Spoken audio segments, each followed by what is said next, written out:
Sa kanyang talumpati kontra SONA, sinabi ni Senate Minority Leader Alan Cayetano na napag-iwanan na ang Pilipinas ng mga kalapit bansa. Tanong pa niya, patay nga ba ang hustisya sa bansa o may selective justice? Saksi si Sandra Aguinaldo.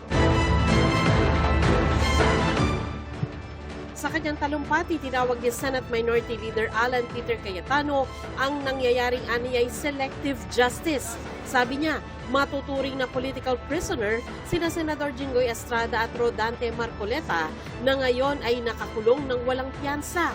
Ang pagtatagurin aniya ni Senador Bato de la Rosa mula sa warrant of arrest ng International Criminal Court resulta umano ng kawalan ng hustisya. Sabi ng Pangulo, I am president not only of my family, and it is worth yung palakpak na binigay sa kanya.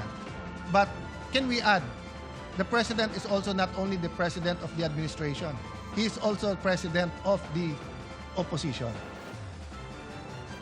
And respectfully, I believe that Senator Bato is fleeing unjustly because he cannot get justice. I believe Senator Jinggoy and Senator Marcoleta are political prisoners, and that if it wasn't weaponized, they will be able to at least go out on bail.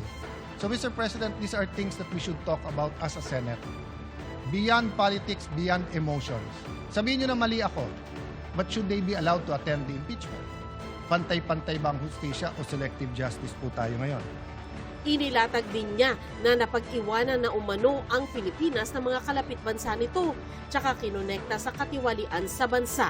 Anya, kailangan ng tunay na reforma. Ang estilo ng talumpati ni Cayetano, nakadisenyo na parang nag-uusap ang isang ama at kanyang anak. Tay, pinapanood ko ang Pangulo kahapon, bakit unang-una niyang binanggit ang flood control?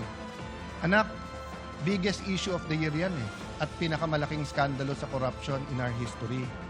Anak, importante ma-resolve yan. Dapat kasi bumalik ang tiwala sa leaders at sistema. Binanggit din ni Cayetano ang ilan pang problemang kinakaharap ng bansa, gaya anya ng mahinang performance ng agrikultura. Parati kasi tayong nagdi-disagree, kaya napabayaan ang agri. Diba? Marami po talagang magaling sa Pilipinas, diba?